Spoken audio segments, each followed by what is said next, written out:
Hello there, very good afternoon and welcome to Lunchtime News on TV1. For the Newsfirst team, I'm Martin Satyanesan. Let's start off with a look at your headlines for this afternoon.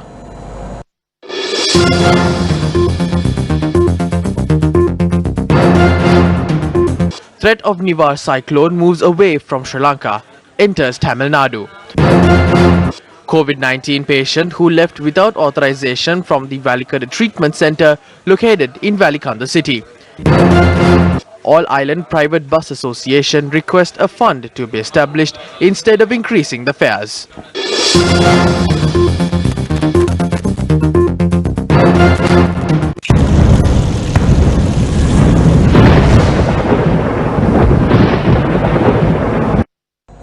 First up, your weather update. The Indian Meteorological Department warns that there is a possibility of Cyclone Nivar to turn into a very severe cyclonic storm.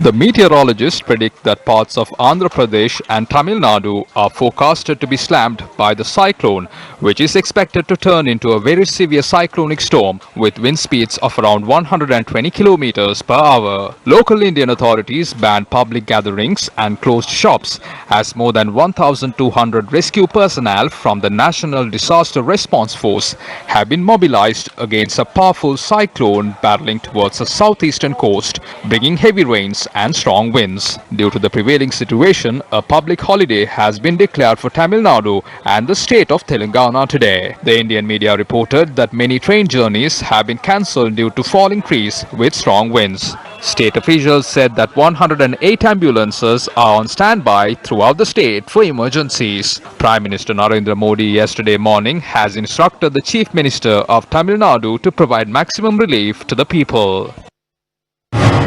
The Meteorology Department states that wind speeds in the north and east seas will increase up to 110 km per hour during the next 24 hours. The Meteorological Department requested the fishermen to refrain from setting out to sea from Puttalam to Batiklo via Mana, Kankasanturai and Trincomalee. It further requested the people who are currently in those areas to return ashore. The Met Department requested the fishermen to be vigilant while fishing in other sea areas. Heavy showers are possible in the north, north-central, eastern and northwestern provinces. A fishing boat which set sail from Tirukadavur fishing port without paying heed to warnings met with an accident in the deep seas. Our correspondent said a fisherman had died following the accident. The deceased is a resident of Tirukadavur in Trincomalee. He is a father of 3. The deceased, along with another 2 fishermen, have set sail around 6 this morning and their fishing boat had toppled due to rough seas. The other 2 have been rescued and our correspondent noted they were admitted to the Trincomalee Base Hospital. It was around 6:30 am when they took the boat out to sea. While we were watching, the engine stopped all of a sudden. Then a wave hit the boat and the boat sank. We looked around and there was no one to help. Then 4 or 5 of us took small canoes and went to rescue them. We managed to save the lives of 3 people. We couldn't save one person. He sank to the bedrock. We cannot swim to the bedrock. We called the responsible people, but they weren't responsive. They finally arrived and the police came and they were taken to hospital. The Government Information Department said that 4 people have died due to COVID-19 yesterday. This brings the total death toll to 94. 459 COVID-19 cases were identified yesterday. The total COVID-19 cases in the country currently stands at 20,967. 5,911 patients are currently receiving treatment, while 465 people have been discharged from the hospitals. Accordingly, the total number of recoveries in the country stands at 14,962. A COVID-19 patient who left the Valikanda COVID treatment center without authorization yesterday was taken into custody at the Valikanda town. Police media spokesperson DIG Ajit Rohana said the patient, who is addicted to drugs, was directed for treatment.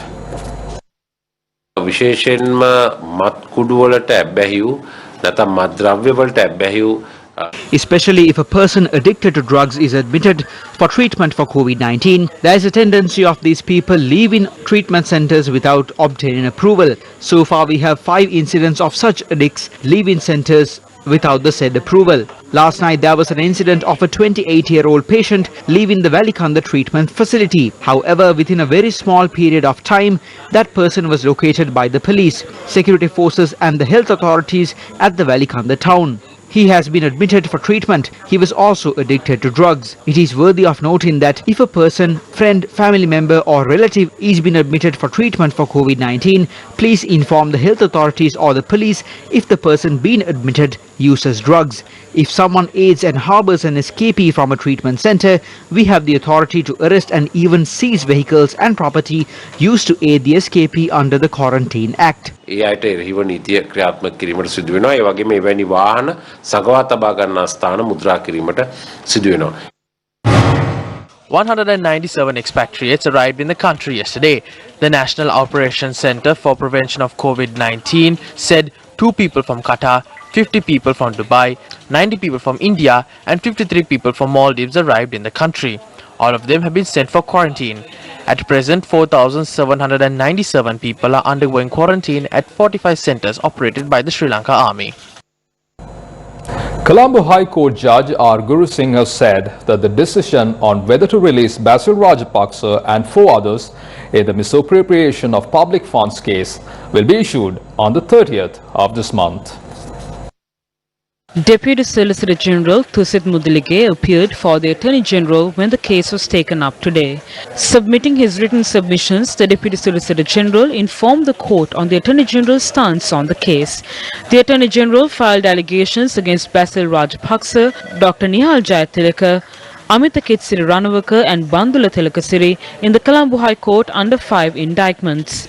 This was in relation to the distribution of roofing sheets at 2,991 million rupees from the Divinagamo Development Department during the 2015 presidential election.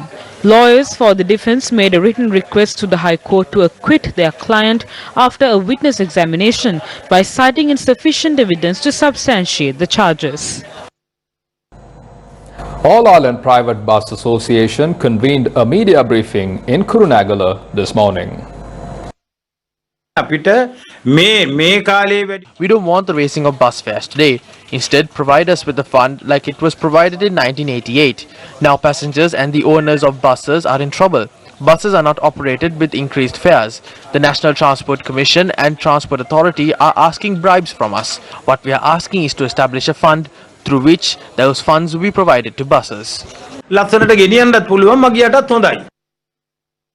The protest staged by a group of inmates at the Agunukola Palace prison on its roof continues for the 3rd day today. The protests were staged opposing the decision made by the authorities to bring several inmates to prison for quarantine. Our correspondent said the group of inmates have climbed onto the roof around 5 p.m. on Monday. Police said the chief engineer of the Udugampala office attached to the Western Province Road Development Authority was arrested for an assault on a female employee. The chairman of the provincial RDA said the chief engineer of the Western Province Road Development Authority Udugampola office was interdicted prior to his arrest.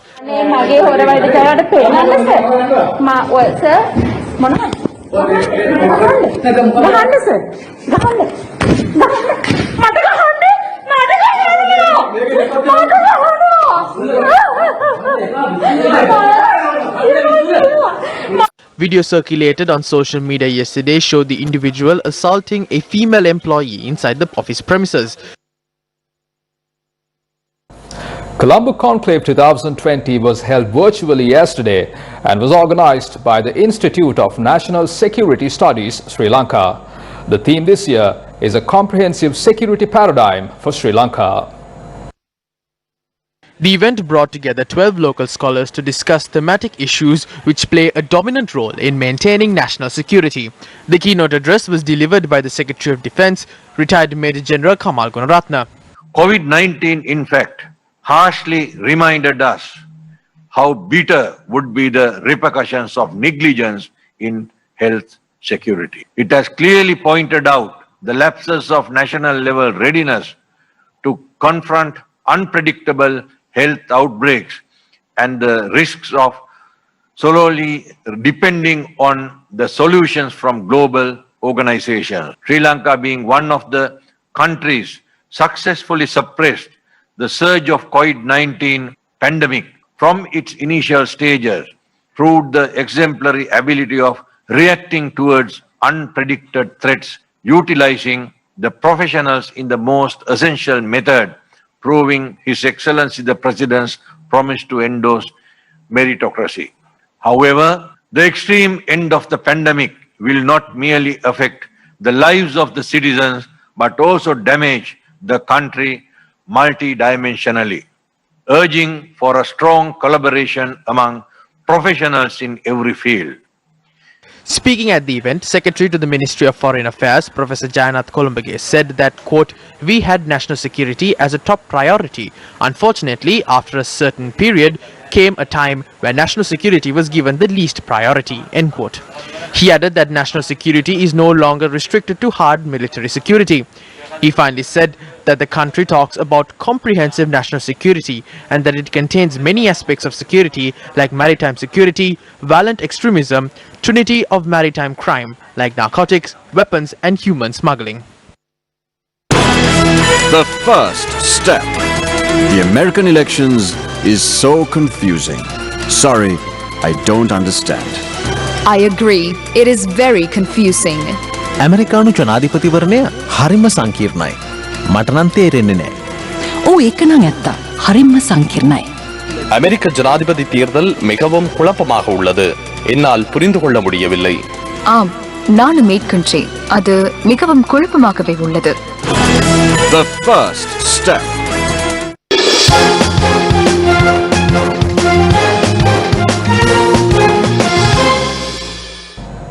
In your sports news, Greg Barclay has been elected as the new independent chair of the International Cricket Council.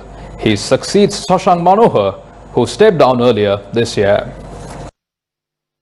Barclay, an Auckland-based commercial lawyer, has been a director of New Zealand cricket since 2012 and is currently New Zealand cricket's representative on the board of the International Cricket Council. He will step down from his position at New Zealand Cricket to lead in the ICC in an independent capacity. He was a director of ICC Men's Cricket World Cup in 2015 and is a former board member and chairman of the Northern Districts Cricket Association. Greg is also an experienced company director holding board positions with various New Zealand and Australian companies. From that, we bring to a close this edition of Lunchtime News on TV1. For details of the stories and much more, simply log on to our website www.newsfirst.lk. For the Newsfirst team, I'm Martin Satyanesan. Have yourself a wonderful day.